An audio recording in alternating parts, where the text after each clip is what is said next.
जो स्थिति लॉकडाउन के कारण उत्पन्न हुई, उससे लोगों की जिंदगी ने एक अलग मोड़ लिया है और एक अपने राज्य की। तो कोरोना महामारी से कितने लोग ग्रस्त हैं, कितने पॉजिटिव केस हैं, ये हर रोज सरकारी बुलेटिन में हम देख लेते हैं। लेकिन उससे ज्यादा मैं समझती हूँ कि जो आज के दिन स्थिति है वो ये है कि लोगों की जिंदगी को इसके कारण कैसे प्रभावित होना पड़ा है, वो एक अलग और बहुत ही चिंता का विषय है। लोगों की रोजी रोटी, हमारे प्रदेश की एक और स्वास्थ्य की व्यवस्था और दूसरी ओर अर्थव्यवस्था, आम नागरिक चाहे वो कोई भी किसी भी स्तर का हो, गरीब से गरीब, बीपीएल की बात करें, मजदूर की बात करें, किसान की बात करें, आम नागरिक, मिडिल क्लास, सभी लोग बुरी तरह से प्रभावित हो चुके हैं। रोजगार आज के दिन हरियाणा में सीएमआई रिपोर्ट के मुताबिक 45% के करीब, जो कि बहुत बहुत ज्यादा आप सभी मानते हैं। 45% ऑलमोस्ट आधा, बहुत हाई फिगर है ये। हमारे नौजवानों को आगे नजर नहीं आ रहा, पढ़ाई में बाधा आई हुई है, उन्हें समझ नहीं आ रहा कि आगे इस साल का उनके साथ क्या होगा। सेमेस्टर आगे बढ़ेगा, अगले साल में उन्हें प्रमोशन मिलेगी, अगली क्लास में कि नहीं मिलेगी। हमने डिमांड किया है, हमारी एनएसयूआई ने डिमांड किया ताकि कोरोना महामारी के कारण जिस तरह से लॉकडाउन चलता रहा है और अभी भी थोड़ी बहुत पाबंदियां हैं जो कि हम खुद भी अपने आप भी उन चीज़ों का ध्यान रखते हैं, ना केवल अपनी लेकिन औरों की सेहत के लिए। तो उसको मद्देनज़र रखते हुए पब्लिक में, क्योंकि पब्लिक मीटिंग्स भी नहीं कर सकते, पॉलिटिकल मीटिंग नहीं कर सकते, तो लेकिन हमने सोचा कि लोगों के साथ तो मिलना जुलना तो लेकिन रहना चाहिए, और मीडिया के माध्यम से और साथियों के माध्यम से जो नीचे स्थिति है ज़मीन पर, उसके बारे में हम भी अवगत हों और आपके सामने भी हम बात रखें और आपके माध्यम से लोगों तक भी बात पहुँचे। इसलिए आज आपको तकलीफ दी है। मैं दिल्ली से आ रही हूँ, अभी अम्बाला जाऊँगी, चंडीगढ़ भी जाऊँगी। आज के दिन मुद्दे बहुत हैं, जहाँ एक और कोरोना महामारी से त्रस्त है दुनिया, देश, हमारा प्रदेश। उससे उत्पन्न स्थिति एक ऐसी स्थिति है जो पहले इतिहास में हमने नहीं देखी, हमारे बड़ों ने, बुजुर्गों ने भी नहीं की। अजीबोगरीब स्थिति बनी, उसके साथ सारा देश जूझ रहा है, सरकार जूझ रही है, लेकिन साथ में एक एक जनमानस, चाहे वो हमारे मीडिया के साथी हों, चाहे राजनीतिक पार्टियां हों, सब अपनी अपनी तरह से इस महामारी के समय अपना अपना रोल अदा कर रहे हैं। ऐसे समय में हमने देखा कि जहां एक और सभी ने एकजुटता से कार्य किया है मानव सेवा के लिए, दूसरी ओर ऐसी चुनौतियां भी आई हैं जिन्हें देखकर लगता है कि कुछ चीज़ें और बेहतर हो सकती थी। जहाँ तक कि लॉकडाउन की बात है, लॉकडाउन हुआ, तैयारी अगर बेहतर होती तो शायद लोगों के लिए इतनी दिक्कत ना आ पाती। सबसे बड़ी बातें हैं हमारे ही देश के जो एक राज्य से दूसरे राज्य में काम करने जाते हैं, उनको किस तरह की दिक्कतों का सामना करना पड़ा वो आप सब ने देखा, मीडिया ने उसको बहुत दिखाया है। उसकी तैयारी सरकार की ओर से बिल्कुल फेल थी। ऐसा लगता है कि सरकार ने इन लोगों के बारे में सोचा ही नहीं कि ये लोग भी हैं और इनके भी दिक्कतें होंगी और इनकी भी कुछ इच्छाएं होंगी अपने घर वापस जाने की। और इनके साथ साथ जुड़ी हुई जो बातें हैं, एक और बेरोजगारी की बात है, दूसरी ओर हमारे छोटे मध्यम लघु उद्योग हैं उनके बंद होने की बात है। तो ये बहुत सी बातें हैं जुड़ी हुई हैं। सरकार की ओर से नीतियों का अभाव नजर आ रहा है और इस बात को आपने देखा कि हमारे जहां एक और हमने कांग्रेस पार्टी ने पूरा सहयोग दिया है सरकार को, चाहे वो केंद्र के स्तर पर हो। सोनिया जी ने खुद बार बार ये बात रखी, राहुल जी ने रखी, हमने राज्य में हमने ये बातें पूरा सहयोग दिया राज्य सरकार को, चाहे वो कुछ रकम देकर सहयोग करने की बात हो या फिर हमारे कांग्रेस जन, उन्होंने सबने सहयोग दिया। MLAs, ex-MLAs, दूसरे साथी जमीन पर कार्य करके सेवा करके तरह तरह से पूरा सहयोग दिया है। वहाँ दूसरी ओर आप देख रहे हैं कि जैसे राहुल गांधी जी अनेकों लोगों से बातचीत कर रहे हैं, विदेशी एक्सपर्ट से, अपने देश में लोगों से, तो कुछ बातें ऐसी भी सामने आ रही हैं जो सरकार को सुझाव के तौर पर कि सरकार इस स्थिति से कैसे बेहतर जूझ सकती थी, वो बातें इन्हीं लोगों के सामने इनके मुंह से आ रही हैं।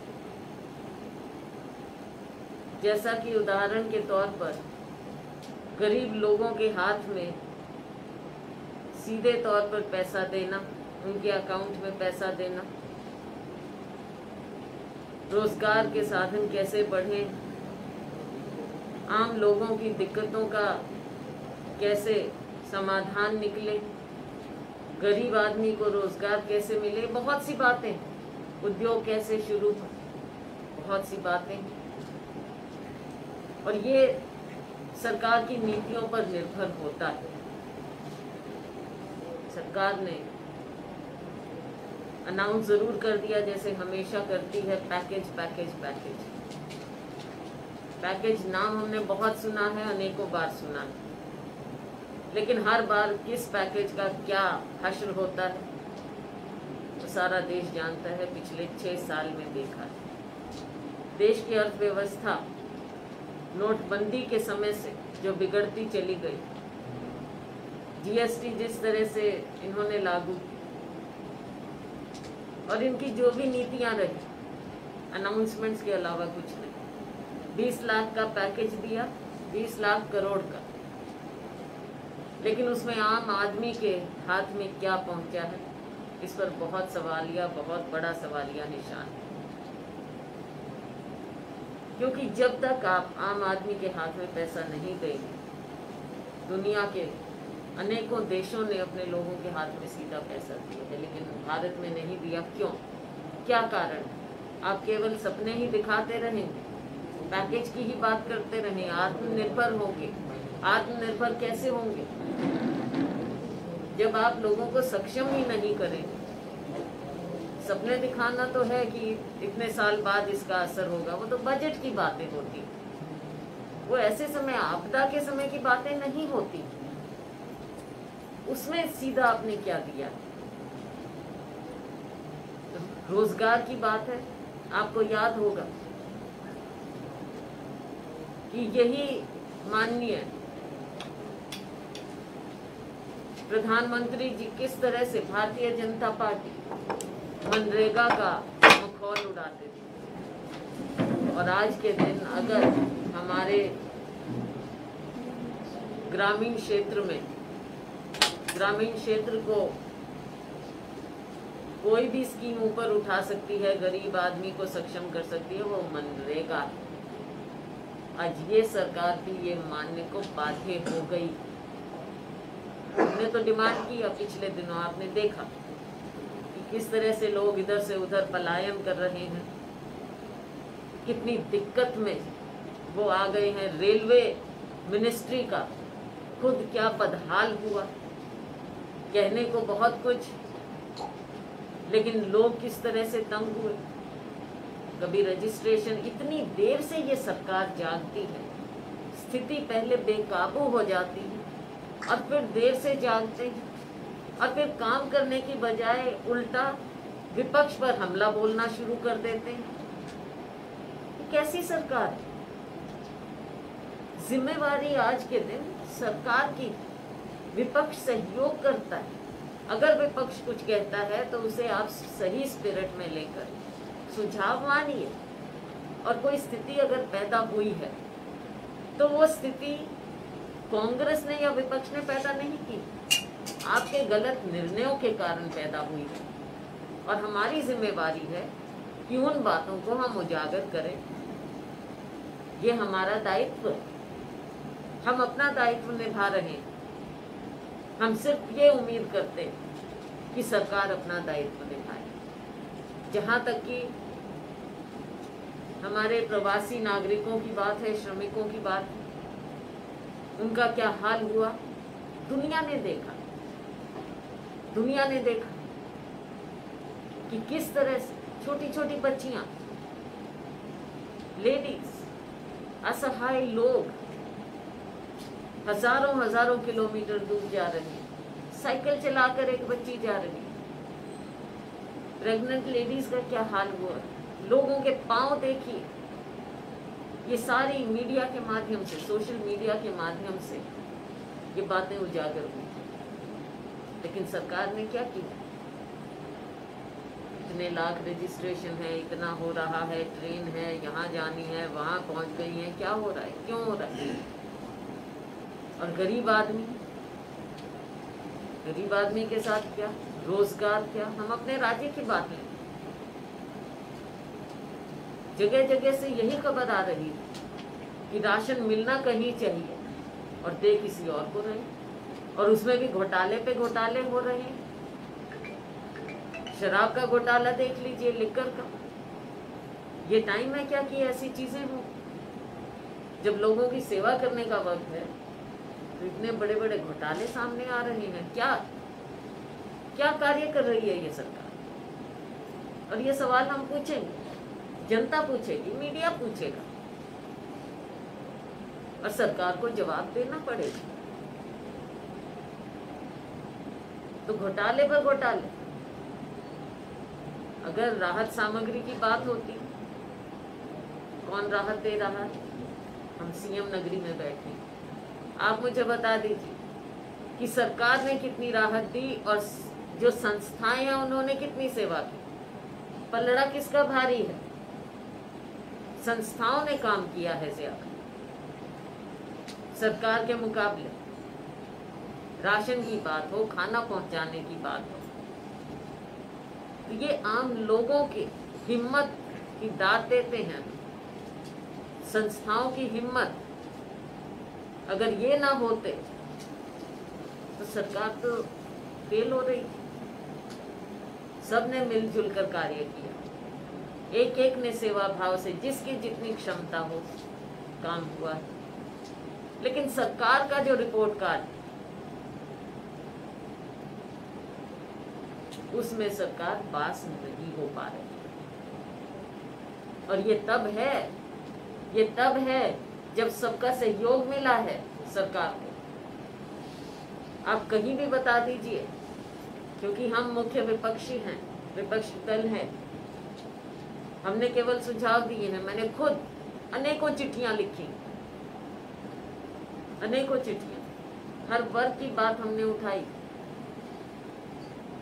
चाहे व्यापारी वर्ग है, हमारा लघु उद्योग बंद होने के कागार पर, रिपोर्ट कह रही है 1/3, 1/3 उद्योग दोबारा नहीं खुल पाएंगे। पूरी तरह से बंद हो जाएगी। और आप उनको क्या राहत दे रहे हैं? क्योंकि अगर उनको आप राहत नहीं देंगे तो रोजगार कहाँ से मिलेगा? सरकारी रोजगार आपने देना नहीं है। कब के इंटरव्यू लिए हुए हैं, आज तक दे नहीं रहे, अपॉइंटमेंट नहीं दे रहे, कितने कितने साल निकाल दी। कॉन्ट्रैक्ट लेबर को आप उनकी छुट्टी करते जा रहे हैं। नए रोजगार कहाँ से आएंगे? और हमारे युवाओं का जो हाल हो रहा है, हमारी जो युवा NSUI टीम है वो मांग कर रहे हैं, जब पढ़ाई हो नहीं रही, अब बच्चों का साल क्यों जाया कर रहे हैं? माँ बाप इतनी मुश्किल से बच्चों को शिक्षा के लिए भेजते हैं, खर्चा उठा नहीं पाते, उनकी फीस भी माफ कीजिए, उनको आगे क्लास में दीजिए मौका ताकि वो पढ़ें। और ऑनलाइन बच्चे सब तो नहीं पढ़ पाते, उनकी ओर भी ध्यान देना। शिक्षा की ज़रूरत है, रोजगार की ज़रूरत है। हमारे जो ग्रामीण क्षेत्र हैं उसमें मनरेगा को और सुदृढ़ करने की ज़रूरत है। हमारे उद्योगों को आपको राहत देने की ज़रूरत है। आप राहत नहीं दे रहे, आप लोन देना चाह रहे हैं और बांध दीजिए उनको। आज लोन लेने की स्थिति में कौन है, आप बताइए? लोन लेने की स्थिति ही नहीं है और कोई आपने रियायत नहीं दी है उद्योगों को, केवल कागजी बातें। तो इस तरह से ये बात नहीं चलेगी। हरियाणा के लोग हर चीज को देख रहे हैं। रही बात हमारे किसानों की, किसानों के साथ आप देखिए आज तक पेमेंट नहीं। चंडीगढ़ से बड़े बड़े बयान आ जाते हैं, इतने करोड़ रुपया, इतने 1000 करोड़ रुपया हमने रिलीज कर दिया। रिलीज कहाँ किया, कितने किसानों को मिला? और सबसे ज्यादा मुद्दा यह कि कितनों को नहीं मिला। क्यों नहीं मिला, क्या कारण है? आपने इतना पेचीदा पूरा सिस्टम बना दिया है। आप किसको फायदा पहुंचाना चाह रहे हैं? बैंकों को, किसी को, या किसानों को? ये भी एक बहुत बड़ी बात है। और फिर अभी आपने देखा दक्षिण हरियाणा में सरसों की खरीद का बड़ा घोटाला, घोटाले पे घोटाले।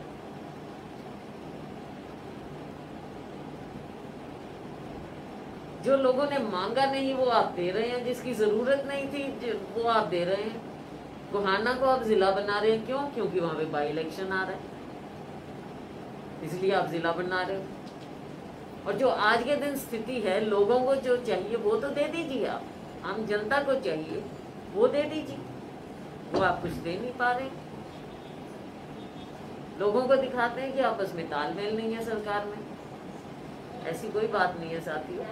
इस चीज इनके झांसे में मत आना कि तालमेल नहीं है, पूरा तालमेल है, केवल दिखावा है, मध्यवर्ग लोगों को गुमराह करने का दिखावा। बिल्कुल आज के दिन काफी प्रभावित हुआ जो मिडिल क्लास है, आज मिडिल क्लास खाने की लाइनों में नहीं लग सकते, लेकिन उनका हाल वही। घर में खाने के लिए मिडिल क्लास के पास दाने नहीं है आज के दिन। दुकानें बंद, प्रोडक्शन बंद, काम करने वाले आपने कह दिया अभी सबको तनख्वाह दे दो। अच्छा लगता है भी, देना चाहिए, लेकिन जिसकी आमदनी नहीं है वो बेचारा 3 महीने की तनख्वाह दे कैसे देगा? Middle class, low middle class, house tax माफ करो उनका, रियायत दो कुछ। मैम जब स्कूल फीस की बात आती है, बिजली के बिल्स की बात आती है, फीस इनके काबू नहीं आ रही, इनके समझ नहीं आ रहा क्या पॉलिसी लाए हम स्कूल फीस के लिए। स्कूल फीस आप बिल्कुल ठीक करें, बहुत बड़ा मुद्दा है आम नागरिक के लिए। मैम वही बिजली बिल की बात की जाए, कहा गया था कि एवरेज करके निकाले जाएंगे, लेकिन लोगों के बिजली बिल पहले से भी बहुत ज्यादा आ रहे हैं। जहां एक तरफ कहा जाता है कि दुकान के रेंट्स माफ कर दो और अपने एम्प्लॉयज को सैलरीज पे करो, लेकिन जब आप देख लीजिए बिजली बिल भी इनको माफ करना चाहिए और कह देते हैं आप बाद में दे देना, लेकिन बाद में क्या आप माफ कर रहे हो? माफ नहीं कर रहे फिर भी। मैम आपके हिसाब से मिडिल क्लास के लिए क्या क्या सुविधा इस समय लॉकडाउन में देनी चाहिए थी? देखो, हाउस टैक्स तो माफ करना चाहिए, बिजली के बिल भी, जहाँ खपत नहीं हो रही आप रियल खपत पे करो। जहाँ तक कि छोटे मध्यम लघु वो भी मिडिल क्लास है, रियल खपत देखो कितनी है। स्कूल फीस होनी चाहिए माफ। स्कूल फीस आप माफ करो, और एनहांसमेंट तो बिल्कुल नहीं होना चाहिए। कॉलेज फीस,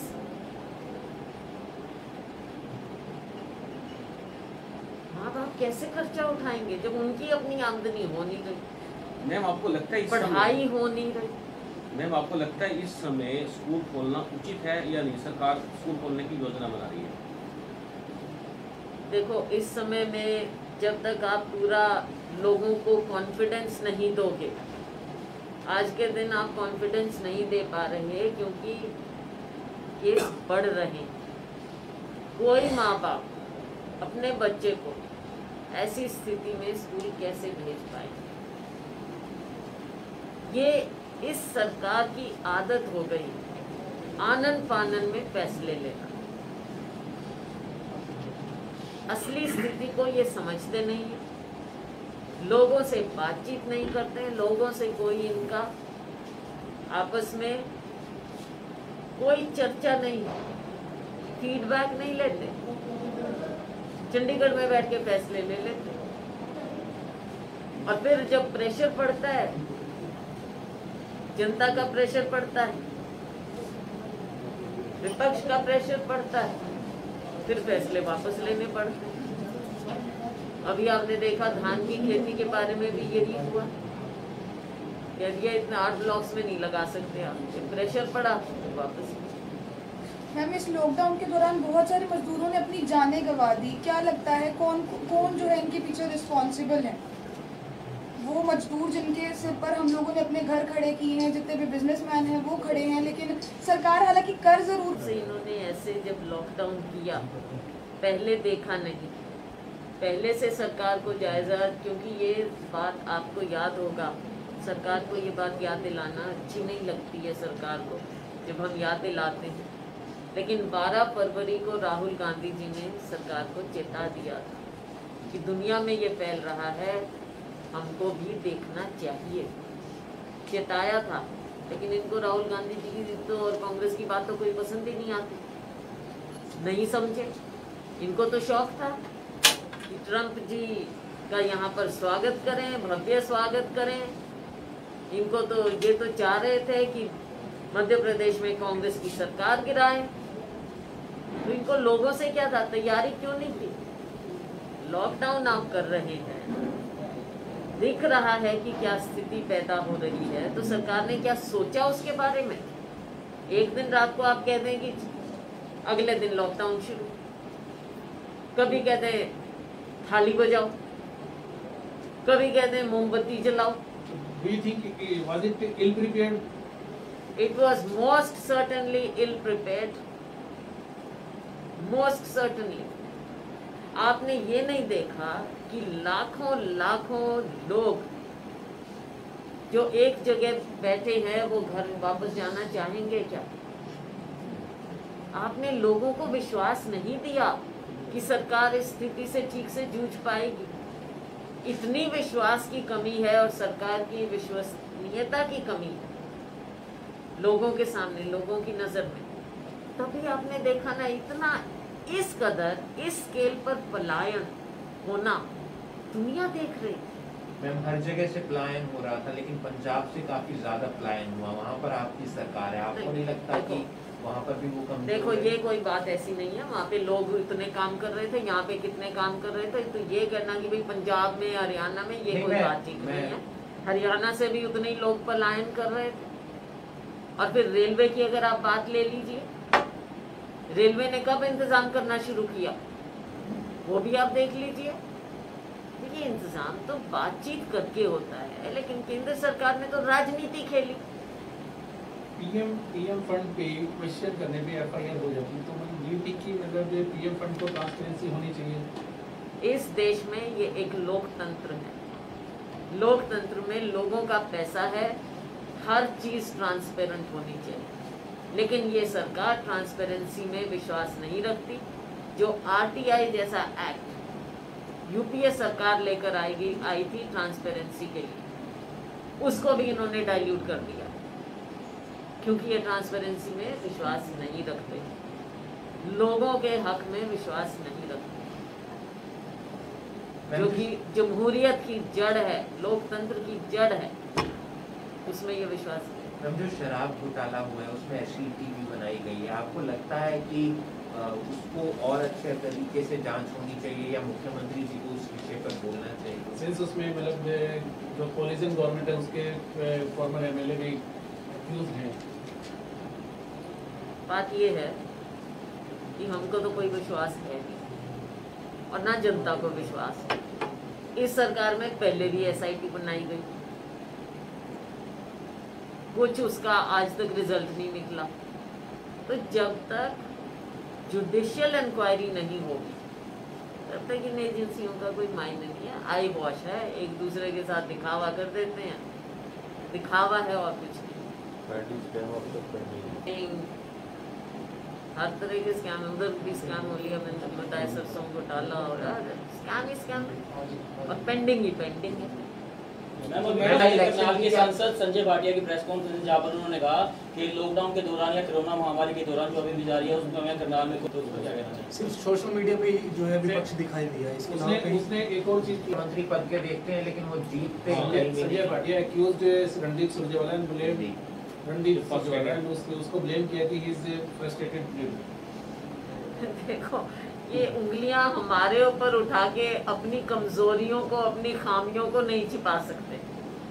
हमें कोई दिक्कत नहीं है, हमारे को कुछ भी कहें, हमें तो आदत है, क्योंकि हमको पता है कि भारतीय जनता पार्टी केवल हमारे को गालियां देने के, उसके अलावा कोई काम करके तो दिखा नहीं सकती। तो इस चीज का हमारे को कोई कुछ नहीं है, लेकिन जनता देख रही है। आप मुझे बताइए, मुख्यमंत्री जी कब आए अपने यहाँ, अपने हल्के में, बता दीजिए कब आए यहाँ?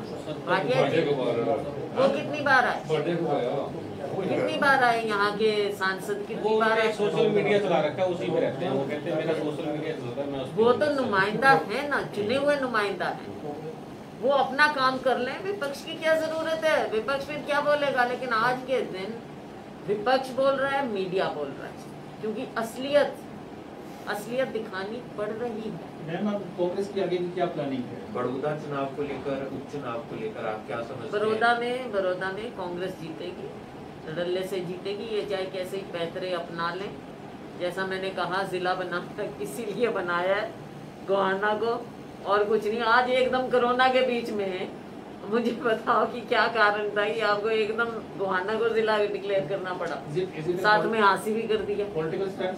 Of course it's a political stunt, it's a blatant political stunt. Ma'am, आपने इतने सारे घोटाले गिनवाए भाजपा से, मेरा क्वेश्चन इसको घेरने के लिए खत्म मतलब सिंस एक तरह डिस्ट्रेस सिचुएशन है अभी, मतलब पीपल आर अभी वरीड हैं, ना तो इकोनॉमी बूस्ट हो रही है, ना भी बिजनेस से अप हो रहे हैं। तो मतलब कांग्रेस से अब इस डिस्ट्रेस से लोगों को निकालने के लिए क्या आप लोगों का रहेगा कि लोगों का मोरल बूस्ट किया जाए? देखिए, हमारा ये है, जो राहुल गांधी जी ने कहा, तो पहलू हैं आपके सवाल। हम ये चाहते हैं कि लोगों को एम्पावर करें, जिस पर मैंने पहले भी दृष्टि डाली। लोगों के हाथ में सीधा आप पैसा दीजिए, जो छोटा लघु उद्योग है उसको सीधी आप सहूलियत दीजिए, रियायत दीजिए, ताकि वो फिर से अपने पाँव पर खड़ा हो सके और रोजगार के साधन बन सके। ये एक पहलू है।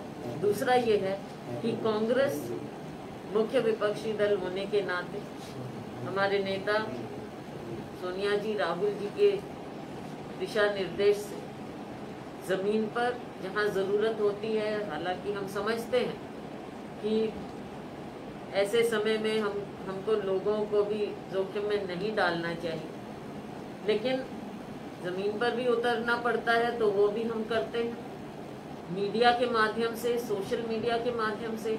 और आगे जैसे जैसे समय ठीक आएगा, सामान्य होता जाएगा, हम लोगों के बीच में, अभी भी हमारे लोग लोगों के बीच में हैं। आपने देखा जन सेवा में, कोरोना लॉकडाउन के समय में कांग्रेस के लोग जमीन पर उतरकर काम कर रहे थे। भारतीय जनता पार्टी के लोग बैसाखी लेकर, क्योंकि प्रशासन बीजेपी के लोगों को जोड़ रहा था, तो वो बैसाखी प्रशासन की लेकर वो लोगों के बीच में मुश्किल से, क्योंकि प्रशासन ने केवल उनको इन्वॉल्व किया, हमारे को तो किया नहीं। मेरा सवाल ये था कि इनके सारे घोटाले हुए हैं, उस पर कांग्रेस किस तरह से घेरने की तैयारी कर रही है भाजपा को? हम हर तरह से घेरेंगे, चाहे सदन में हो, चाहे बाहर हो, चाहे मीडिया के माध्यम से हो, चाहे सड़क पर हो, लोगों के बीच में जाने की बात, हर तरह से इसको हमने उजागर किया भी है, और आगे जैसे समय सामान्य होगा हम और ज़्यादा लोगों के बीच में फिजिकली भी जाकर हम इस बात को उठाएंगे। इन्होंने तो रोज नए घोटाले देने हैं, तो कांग्रेस ही तो एक्टिव ही रहेंगे।